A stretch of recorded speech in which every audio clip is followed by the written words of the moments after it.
Welcome back to my YouTube channel. ನಾನಿವಾಗ share ಮಾಡ್ತಿರೋ recipe ಬಂದು ಬೆಸ್ಟ್ ಲಂಚ್ ಬಾಕ್ಸಿಗೆ ಸಾಂಬಾರು ಅಂತಲೇ ಹೇಳ್ಬೋದು. ತುಂಬಾ ಟೇಸ್ಟ್ ಆಗಿರುತ್ತೆ. ಹೇಗೆ ಮಾಡೋದು ಅಂತ ನೋಡೋಣ ಬನ್ನಿ.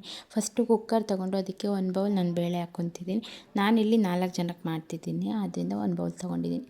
ಬೇಳೆನ ಚೆನ್ನಾಗಿ 2 ಸಲ ತೊಳೀರಿ. ಸ್ವಲ್ಪ ಧೂಳಿತ್ತು ಬೇಳೆ, ಅದರಿಂದ 2 ಸಲ ತೊಳಿತಾ ಇದ್ದೀನಿ.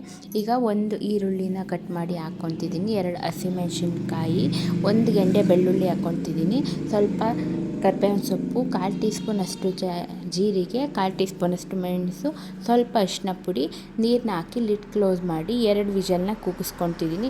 ನಾನಿಲ್ಲಿ ಯಾವುದೇ ರೀತಿ ಟೊಮೆಟೊ ಹಾಕ್ತಿಲ್ಲ, ಆದ್ದರಿಂದ ನಾನು ಹುಣಸೆಹಣ್ಣು ರಸ ಬಿಡೋಕ್ಕೆ ಹುಣಸೆಹಣ್ಣು ನೆನೆ ಹಾಕ್ಕೊತಿದ್ದೀನಿ. ನಿಂಬೆಹಣ್ಣು ಗಾತ್ರದ ಹುಣಸೆಹಣ್ಣು ಹಾಕ್ಕೊಂಡಿದ್ದೀನಿ.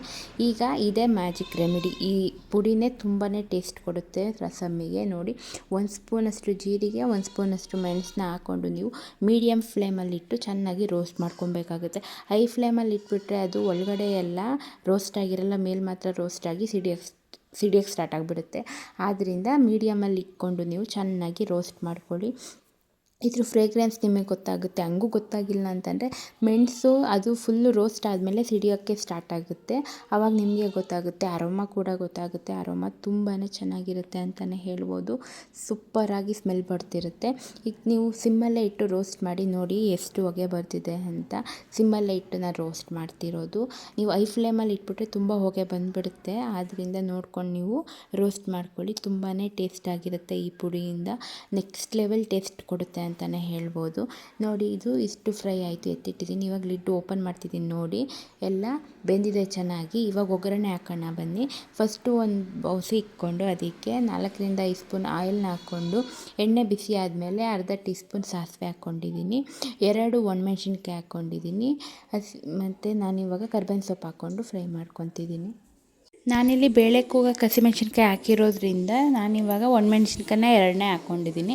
ನಾನಿಲ್ಲಿ ಮತ್ತೆ 1 ಗೆಂಡೆ ಬೆಳ್ಳುಳ್ಳಿನ ಚೆನ್ನಾಗಿ ಜಜ್ಜಿ ಹಾಕ್ಕೊಂಡಿದ್ದೀನಿ. ಯಾವುದೇ ರೀತಿ ಸಿಪ್ಪೆ ತೆಗಿಯೋಕ್ಕೆ ಹೋಗಬೇಡಿ. ಬೆಳ್ಳುಳ್ಳಿದು ಸಿಪ್ಪೆ ಇದ್ದಷ್ಟು ಅದು ಆರೋಗ್ಯಕ್ಕೆ ಒಳ್ಳೆಯದು. ಬೆಳ್ಳುಳ್ಳಿ ಸಿಪ್ಪೆ ತೆಗೆದು ಹಾಕೋದ್ರಿಂದ ಅಷ್ಟು ದೊಡ್ಡ ಅಂಶವಾಗಿ ಸಿಗಲ್ಲ ಬಾಡಿಗೆ ಬೆಳ್ಳುಳ್ಳಿದು. ಆದ್ದರಿಂದ ನೋಡಿ, ಬೆಳ್ಳುಳ್ಳಿನ ಚೆನ್ನಾಗಿ ಫ್ರೈ ಮಾಡಿ ಆದಮೇಲೆ ನಾನಿವಾಗ ಇಟ್ಟಿದ್ದೆಲ್ಲ ಬೇಳೆ ಕಟ್ಟು ನೀರು ಅದನ್ನೆಲ್ಲ ಸೇರಿಸ್ಕೊತಿದ್ದೀನಿ. ನಿಧಾನಕ್ಕೆ ಹಾಕ್ಕೊಳ್ಳಿ, ಅದು ಆರುತ್ತೆ. ಅದಕ್ಕೆ ಎಲ್ಲ ಹಾಕಿ ಆದಮೇಲೆ ಚೆನ್ನಾಗಿ ಮಿಕ್ಸ್ ಮಾಡಿ ರುಚಿಗೆ ತಕ್ಕಷ್ಟು ಉಪ್ಪನ್ನ ಹಾಕ್ಕೊಳ್ಳಿ. ನಾನಿಲ್ಲಿ ಟೊಮೆಟೊ ಹಾಕ್ತಿಲ್ಲ. ನಿಮಗೆ ಟೊಮೆಟೊ ಬೇಕಂತ ಅನಿಸಿದ್ರೆ ನೀವು ಟೊಮೆಟೊ ಕೂಡ ಹಾಕ್ಕೊಬೋದು. ನಾನಿಲ್ಲಿ ಹುಣಸೆಹಣ್ಣು ರಸನ ಸೇರಿಸ್ಕೊಂಡಿದ್ದೀನಿ. 1 ನಿಂಬೆಹಣ್ಣು ಗಾತ್ರದ ಹುಣಸೆಹಣ್ಣು ನೆನೆ ಹಾಕಿದ್ದೆ, ಅದನ್ನು ಸೇರಿಸ್ತಾ ಇದ್ದೀನಿ ನಾನು. ಇವಾಗೆಲ್ಲ ಚೆನ್ನಾಗಿ ಮಿಕ್ಸ್ ಮಾಡಿ ನಿಮಗೆ ಇನ್ನೂ ಸ್ವಲ್ಪ ನೀರು ಬೇಕಂತ ಅನಿಸಿದ್ರೆ ಇನ್ನೂ ಸ್ವಲ್ಪ ನೀರನ್ನ ಆ್ಯಡ್ ಮಾಡಿಕೊಂಡು ರುಚಿಗೆ ತಕ್ಕಷ್ಟು ಉಪ್ಪನ್ನ ಹಾಕ್ಕೊಂಡು ಚೆನ್ನಾಗಿ ಮಿಕ್ಸ್ ಮಾಡಿ ಬೇಯಿಸಬೇಕಾಗುತ್ತೆ. ನೋಡಿ, ನನಗೆ ಇನ್ನೂ ಸ್ವಲ್ಪ ನೀರು ಬೇಕು, ಆದ್ದರಿಂದ ಇನ್ನೂ ಸ್ವಲ್ಪ ನೀರನ್ನ ಆ್ಯಡ್ ಮಾಡ್ಕೊತೀನಿ. ತೀರಾ ಗಟ್ಟಿ ಇದ್ರೂ ಚೆನ್ನಾಗಿರಲ್ಲ, ರಸಮ್ ಆದ್ದರಿಂದ ಅದು ತೆಳುವಾಗೇ ಇರಬೇಕು. ಅದರಿಂದ ಇನ್ನೂ ಸ್ವಲ್ಪ ನೀರು ಹಾಕ್ಕೊಂಡು ಚೆನ್ನಾಗಿ ಮಿಕ್ಸ್ ಮಾಡ್ತೀನಿ. ಇಲ್ಲಿಗೆ ಮ್ಯಾಜಿಕ್ ರೆಮಿಡಿ ಏನಂತ ಅಂದರೆ ಮೆಣಸು ಮತ್ತು ಜೀರಿಗೆ ಹುರಿದಿದ್ವಲ್ಲ, ಅದೇ ಮ್ಯಾಜಿಕ್ ರೆಮಿಡಿ. ಎಷ್ಟು ಟೇಸ್ಟ್ ಕೊಡುತ್ತೆ ಅಂದರೆ ಅದು ನೆಕ್ಸ್ಟ್ ಲೆವೆಲಲ್ಲಿ ಇರುತ್ತೆ ಟೇಸ್ಟ್ ಅಂತಲೇ ಹೇಳ್ಬೋದು.